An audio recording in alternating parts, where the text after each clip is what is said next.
Utie Oha Echi Ponkno Needs FM.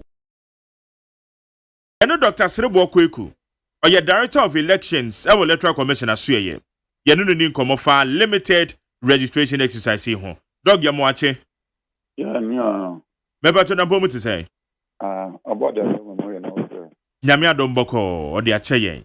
Say limited registration exercise no ye dia ba wieye. Enye ne sa. Sanity.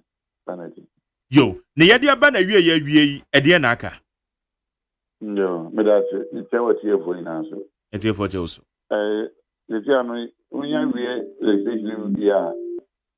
That is the first phase. Second phase is a friend exhibition no. I wanna we be in Qatar no be opportunity be akose. You didn't go train me be kama na. And you know old register no e be exhibit new register so ka ho. The new register is provisional register. The we are now what would you want na yan kiri no akwa. Ebia na police station na so ko yan point to. Ebia by one fear was Stefina and Bibi as a woman. The blue grandpa of the opinion being so card and being a in an area come. And then after that, of course, my judge got on some questions to say, less than not I and then I have partner register. My tyrant is not yet about to I feel assembly referendum. Okay. Now one more intimi antro mudi and one with the queue mono. Mose hihye be na mo wode ma homo. Amuso ye wi homo. The ye wi kwesi ada no. Na ye se omo a mudi line no a that am no entimi ntwomudi no. Omo ye omo list. Ntenwa na ye. Tene so yakobo mi na ama se ade. Obi a paso twendi bi ya adwumde efisi ya twendi awie. All right. Eti ahunhia se ye be extension no won. Said ya eye enipa bi kanititiri NDC ne minority dom kumewo mrashebedwafie mrashebedwafo yi bi eken ahunhia na meka se nipa se ye to aba ye abono num Japan na mo so udi line mu dia ye ma kwa na on to aba no nti enu anu ye ba bewie we se bewie no ye se wa udi line mu na ye ntu njo udi we se bia no yɛntwe wodi na ade chen atoaso ndi yesa na enu a yetoaso ndi information no anya from the food and say na dango fo ni obi oba e bia de atwe ni awie na yende be extension ya na doc say extension ni be mu e be ha dwen ana e be affect mo calendar mo di adwuma anu ana waka no oh okay ose every data and when you register between register and exhibition, when you are busum you and now we exhibition is I go when you buy busum you beam and how to and your final register no. And the yes na say the belega affiliate global. The example thing and I'm supporting the but if you know up first na get on the 10th. It's a couple the third week of December. This is also a thing in Brandon January. Now, I'm going to na fee. This is an idea. Now, me imagine God and Peter. If you didn't know what my will be doing that, but is there will be a fees and no energy but you didn't be the work. Nipa dodo say na mususu say motimaturo mu den. Me provisional figures are not one asset and no. Now, more than American was on there were I think 1.1 to 1.2. 1.1 getting to 1.2. Getting to 1.2 million. Oh, it's not just a projection in crown a kramukra. I don't know about because there was a project. I said to me, because but it's do they have there? We are going to disenfranchise a lot of people because in multiple ways, it's too much. Mom, two mediums are going to be able to be compare. We are able to get. Example, for you now, if you didn't, it was you. Some of us are some different. Dog wo say nipa bi a womo aye double registration. Sanity. En na himfo biem. Mese omo bebre. Omo mutwe ma omo atwe dem za atwe biem no omo do so tefide no guso eyi omo pie. Mese akofo ina no bi yum di afire register no mo. Na minus nso Man na de ten ba go no be tire so wa wo ja wo ehu dia afide no wo hu so we man no. Afide no hu so we foreigner. Na afide no hu an se dia wo di wo register no de wa bia de se anam se odi wo register de na kwaya afide no ana wo su fingerprint de na afide no behu. Na obi a wonya 18 de afide no hu. Na obi se wonya gana no se afide no hu. But then so automatically suspected but then any evidence be about it is a yeah exhibition no na because exhibition before the polling stations no na gana for boy na na ehun so we so the omundu na omo update to the names no na kwa was ha pass na e yo so the info womo so omo ko so am kwakotro mudin a eje nipa bi challenge womo no eno so ho asema kosi sen yo that no de omo so no yeah no say yeah started registration so yeah 3 weeks the negotiating committees no and after first week na second week no start here so we be more yan champion read the very answer the me ogidi say by the course of this week yeah thank you for national committee na at the decision on them the committee na say you dey for be here committee na say for card more mama depend on asoma me no wow challenge no why challenge mu na mu ko committee na da makam na committee kutu be fa o ma dwene na on va dwene so ya mbra mu na so commission ya di adwuma e de ya adwuma Meba cho won numbers ewo ho nipa dodo a wo ma challenge wo mana. Anu dem just about the course of na ebia targets ni na.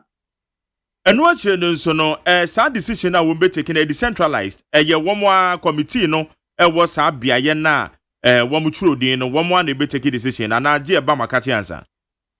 Taking say emrem no this is bia one committee. Ana this committee no o mama so no yeah, in this of the honor, your secretary also. Ana this police commander was a mention or come home. This is that verification or mention or come home. I am frustrated in Kobaku also. And I'm what capacity be active no on to be in Kobaku also. Don't a former decentralization review committee no. It is a committee now, more that challenge you and the challenge na mobile. And the one more go at the good officer when you're gonna be when you're feeling what you want to war, now was watching him say, Dog can you know, or some young field to me, my young field no approval. Another big gun and me again and me. You start continue, never cut there. And of course, I'm not a concept with me. And no night is a can't yapam on the amount, and we do everything like that. Another continue because I know correct, and remember concept with me. Nandena ukati from on here you didn't feel very so. Is that it? Okay. One more din aba register no mo empreno no. Eno ne tiamra enti asotwe bi wo ma omo. Ana mo beye nhwehwemu ehun se de tie. The area agency be na say. Ye compare no nyina wi a ye de bi makọ baby a ngofo no otom to aba no.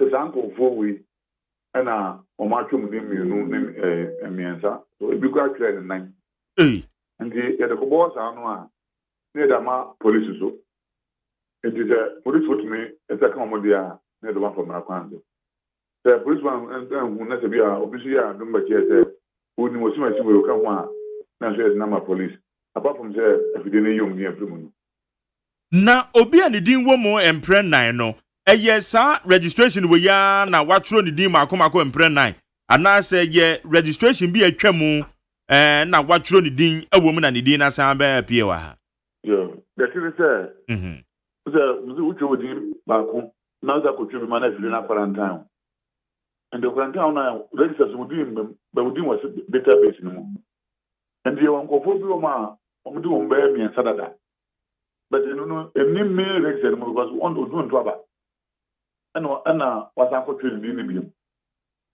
but what is it and na sa for no since 2012 no unya kire odin 2012 no bi obi o twin bi 5 2012 kwa 2012 kwa o twin bi 5 ndo no ma fide no ayi na asie but the deal with the tablets, the time be opportunity to be able to know their account. The time I'll be here for no. The time back on doing trouble. Or stand to become home bill. Na moye twetwemu die nti etimi koba ne saa because what you within back home emienu miensa enan nipa no gusu ano gusu twuro ne die obi die timi abamu enan ne edum moye twetwemu amu die nti a ekoba ne saa na oh ye bom de fi obi ma nipa bone se na ye no but no timi nam gaza kise wo saka ne ba ko man ba ko no akonyina judge nanim asana judge na bi tana ko no aka kuntra oye sana obi ma en feto kwa kasi bebrebe no da chen nam wo de me ma twem din sei ma sei ye bi so ma na ignorance onim do ye na se de ye ekrampo obi a me beze ma kire security work no obaba ko be ma ko mo uniform eno mba mo so mo twem din da obi za ko to video so na video ya mo so ma twem da nti dana de bi ma the officer onyi ni te bi ndu ko so mi nkire but obi so ma na sabe wa ya card no so ba ka nya card from no ababa ya obi so ma wa kwata transfer we move from the do tin ko be move from so ba ka nya transfer no wa ye the end of the card ayire another transfer no me ya na obi so ba so da ate obi so ni bebre na se ko ba se nipa nankasa no mudi ni din bebo ho no tietia ne chacha mu ba makache ebe kasa ampa ni din wo mu empre no ana emprensa no kire mu die nti a ekoba ne saa na eno no se toaso mu a mo begya no na mahwe se mudi ni din beba main register ni mu ana ye ni yedi sa tumi no ntem ka se ba ko no ye ni din ko multiple lessons so exhibition na be ye no ye wa ye benya register ba ko ano ye multiple lessons mo amato di mana bo mi ba ko no nti ba ko no ba ko office one ye ofo me fe no objection to name in multiple lessons nti ono ba ye be fere sa form no na for no na kasa akọ then ye be chen court ko no no ko no akaka na sem nti o kana sem na se to judge na sumo a na judge na che se bia ye ma we ngom antu na sumo na sa asutwa won no da ma no asutwa ne se e be fine no ana se e be jelu na ana se e be fine na sa jelu no anu na ye court na be che nye electoral commission once the corner boom na so de 2 minutes ye go bim e dey say o second na drama police ana se ono aso de mba de no akọ na kaka na se all right iti de akwakoya ne se nipa no de awuka de so obi tie na watro ne dimpre no a ene na nya do betwi ne tie pie na mmom sa wo ya wadwen sa wontwi utin so mpie na se wo se wo tete de na che sa abato e Ghana ha pa de nya de o betu bie sanate abad set dog anhwa ye the new register ene beto about 2020 iti anu na ba ne sa na ye nyina ye besa atwere edin foforo iti se no de won be exempted ana oh na because se emra wo hu nti se edu na ntie ye ne se ye hunu dia fine ni hu dia nti na se na emra de ta ubumra so a tam na hu expiry date no hu iti se ebasa ye the new register no ye chance se ye betwero ye nyina ye din foforo a eno no system no ebe quarantine saafo no biem ana eno ne de ye beka se de amu adi no mu ni nko eno de en quarantine but me say wo du wona se ye hu se wo dia okay eno en quarantine you know to that iti na chese saafo no ya bato a ye ba betui mom na ene de nya de on beto na mom ye likely se emu bi beto aba 2020 sana madwe me ewe eyasemo na doc enti enchirachira na enko yie enti na ema nipa bi womo eye sana na ebia na education no so nkofo mo ana mba just eye twedi no sa ko ho a obo se enfo me fe no undertaking your questionnaire and the undertaking form no who dey that say unje wudi ba bia nti na mo who says what you did that nso nso ni osimi claim que the police ni dey pay because them in cascade ni maka we police ni on ojina ho o si wonya e to afidie so ana ejina ba nti ni ba ko no de obi o no obet maka ze oni na mo ni pa bo na chama ye bi no eje se posi ni kura din ebomu impre no tanati en ba ko se immigration Eti eno ne ba ne sa no mo officials wo mo yo modien. Emra no modi. Sa So na za emra de yin police ni nim ayi sejani Ghana ni bia ogum na so a emra no bedi. Go me no wa yekase bia bia ni egum na so emra ni bedi. All right. Yetete se etuotutuo bi kokoko so wo mmea bi emu banko eye Central Region eye Awutu Senya East ena yete banko so ewo ye Tamale Impatamo se etuotutuo bi ekoso eno adisi Tamale. Aha, eti eno no so ho asema kwa kosi se. E ba sa na plan na de na report ma police. Ah. Ma police na betimi aye na e ba sa na police ni ya adasi dia de hu ye ni akoka. That can be bakone ne aban. Na wo general overview efa eya manyofo ni titiri MPP ni NDC fuyi se wo mo corporate ya madwumadie no ekoso toten no etew sen. Yo, the mekan say omo boy. But every so so na omo amboa. The omo boy ni say most of the people no encourage you omo koya. But ya na etinje beda wo muntem na ya ntokwa nti to nitwa kan na no e party for ya na etututuo no. Enye electoral commission. Ana de bia meka say obi no electoral commission akofo bi so ma twene bi. Nti obi ya the age and that's why for na obetwin dia na party for ya na a share kutu pan so onkoye. Nti me de meka say you na yesum aban yesum Ghana ye na ye manyo ya yin family ya adwuma. Nti party for no so munum so bi ye Ghana ni a ma na encourage no say onkoye. And that's what Bakonya 18 years a man here. Into Omobuan, but you have na aya asem kakra. All right. Na continuous registration exercise. Eyade a ebetimi abaso ana. The thing say, ye de yenya nkebeye. Na gidia eni yesisto no ne ebuwam no. Emran say, ye ne party for na agree on the modality. And the share party for no. And the party for just said, you can say continue the decision there. Next, I said, Debia, we can wabble. That it to me, sir, or some of the Biomo, Tabby trading Biano. Therefore, it means also permanent representation at all the district offices. And I'm saying the moon to me. The dance there and suspending no Kakra. The 2 years because the party want to say, Omun to Matama Debia, no one percent credit on Muniho. And only a program I tell one.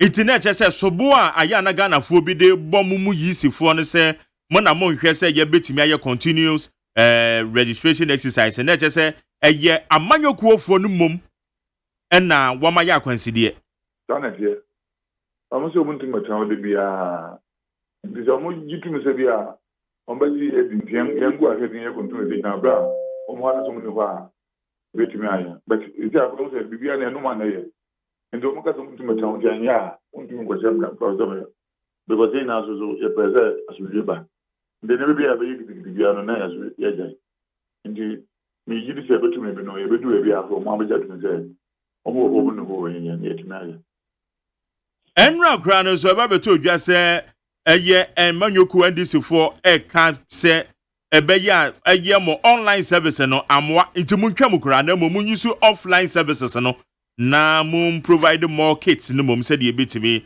a register. Uso mu say. Next year, I said this year. Yeah, subsequent registration exercise. Oh, the kit be our ne ho nema o yere. Ndi ye tell me ya plan plan B no. Automatically in doing because you free online because online is the best.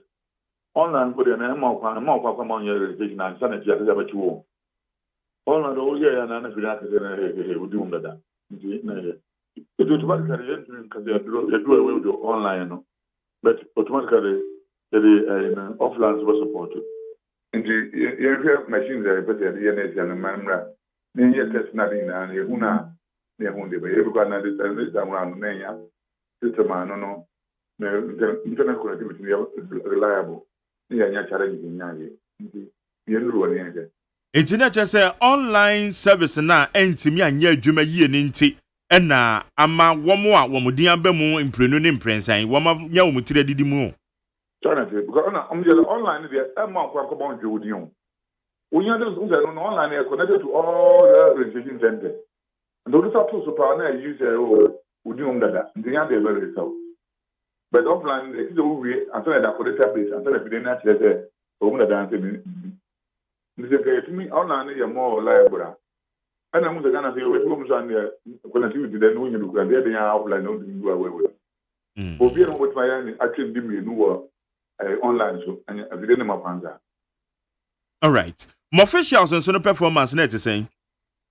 No, because they did well. Because okay, we need about a bit going accident, a bit can show near the and you the best another Roma, a bit apart from farms when you answer that there is no operation of the IM to 2 now. So, what to run now on mobile farmer and go for it. You look at the ID cards sir, womansa aka no woman register no. You ready for use? Obetumi de aye bibi apesa ode yana. Yeah, be there is exhibition we after exhibition now there would be a provisional register.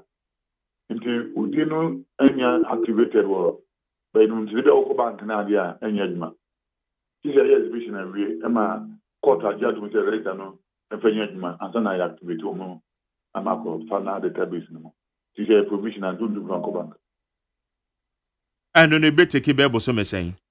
But I say exhibition September. September New Year. Because you want because you know you're not offline. Definitely you don't go database in your check it or change the one change another.